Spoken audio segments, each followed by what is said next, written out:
Crystallography के अंदर isomorphism और पॉलीमॉर्फिज्म क्या होता है और इनकी क्या क्या एप्लीकेशंस होती हैं। नमस्ते, मेरा नाम मनदीप दलाल है और इस लेक्चर में हम इन्हीं प्रश्नों के उत्तर खोजने की कोशिश करेंगे।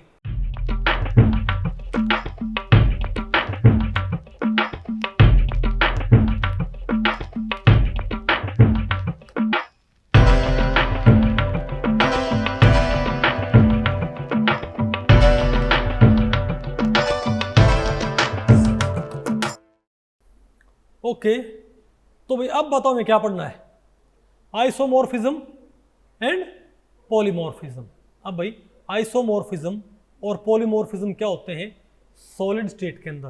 क्रिस्टलोग्राफी के अंदर भाई आप आइसोमॉर्फिज्म किसे बोलते हो और आइसोमॉर्फ्स किसे बोलते हैं और भाई पॉलीमॉर्फ किसे बोलते हैं।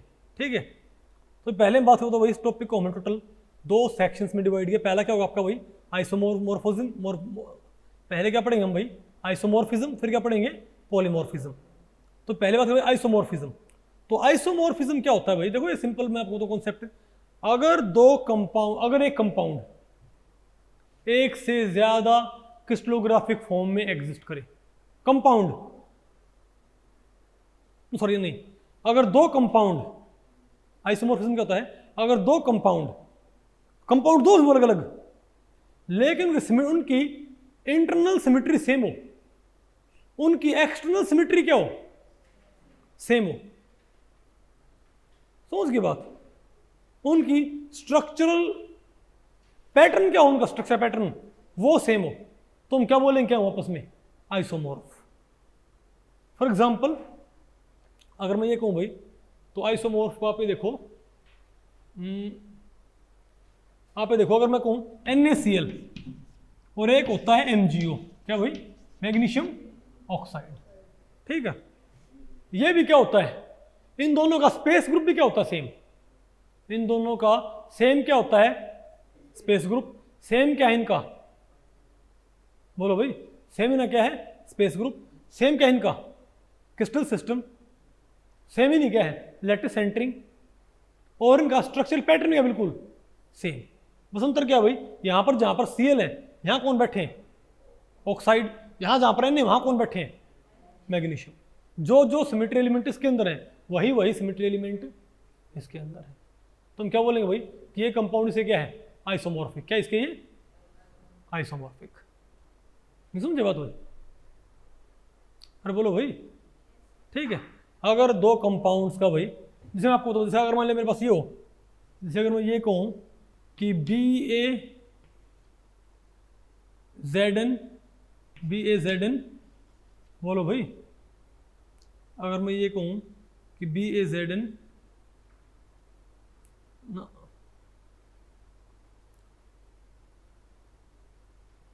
मैं कहूं Ba5ZN4 Y8O21, बोलो भाई। तो जैसा ये कंपाउंड होता है ना, जैसा पैटर्न का होता है, वही अगर मैं यहां पर क्या लिखता हूं यूरोपियम, तो वो भी क्या होता है बिल्कुल वैसा। अगर मैं BaZN यहां पर क्या लिखूं तो भाई यूरोपियम और O21, समझ गए बात। तो बिल्कुल क्या होता है बिल्कुल इनकी सेम क्या होता है स्ट्रक्चर। सिर्फ अंतर क्या होता है भाई, जहां पर कौन बैठे होते हैं ड्यूटेरियम, वहां क्या कौन बैठे होते हैं यूरोपियम। नहीं बात आपको पहले पड़ी क्या, तो हम क्या बोलेंगे वो दोनों कंपाउंड्स क्या है ये आइसोमॉर्फिक। क्या है ये तो आइसोमॉर्फिक आप समझ गए ना।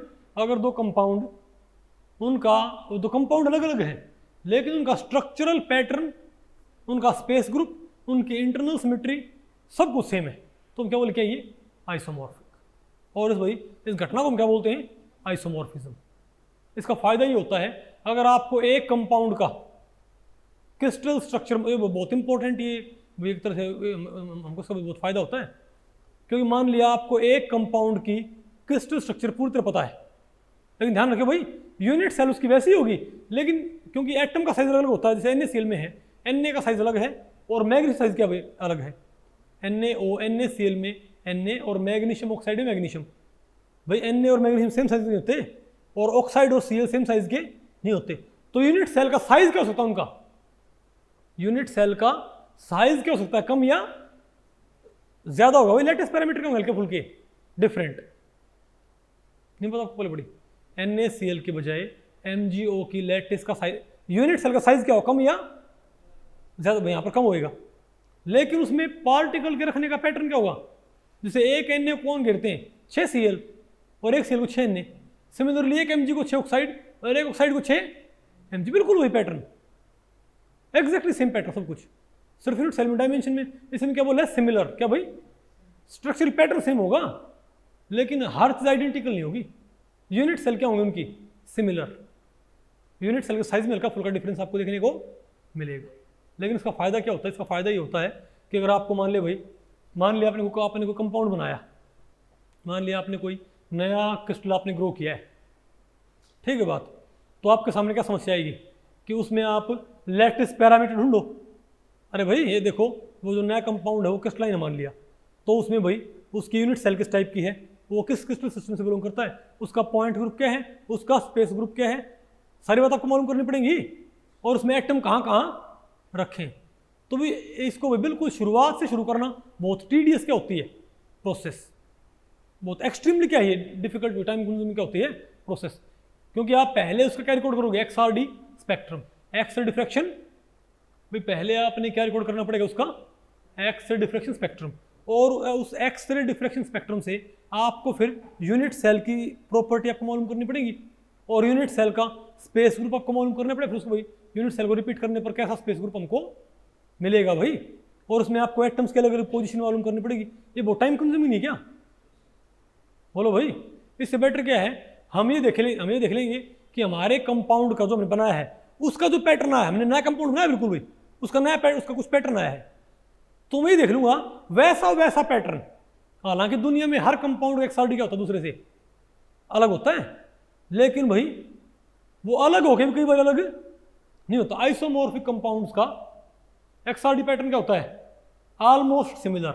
मान लिया एक कंपाउंड का, मान लिया AB2 और CD2 आइसोमॉर्फिक है, क्या भाई, तो मान लिया ये पैटर्न किसका है XRD AB2 का, तो CD2 का ये हो सकता है कि पीक यहां की बजाय हल्की ही कहां हो, बिल्कुल थोड़ी सी साइड हो, और भाई तो इसमें AB2 में 3 पीक आई ना, और ये कम ऊंची है ज्यादा ऊंची, तो ऑलमोस्ट तो CD2 भी क्या आएंगे भाई, अगर आइसोमॉर्फिक है तो बिल्कुल क्या आएंगे, ऐसे क्या आएंगे, 3 पीक आएंगे भाई, उनकी पोजीशन हल्की फुल्की क्या आएगी, बिल्कुल उनकी पोजीशन हल्की फुल्की क्या हो सकती है, बोलो भाई डिफरेंट हो सकती है, लेकिन आपको पैटर्न आपको बिल्कुल वैसे देखने को मिलेगा, नहीं समझे बात। इवन अगर मैं दोनों पैटर्न को सुपर इंपोज करूं ना, तो ध्यान से ना देखे तो आपको ये भी लग सकता है कि ये पीक इसमें क्या हो रखी है, मर्ज कर रखी है, सेम जगह पर रखी नहीं, लेकिन दोनों की पीक क्या होंगे अलग अलग जगह पे, नहीं बात आपको पहले पड़ी।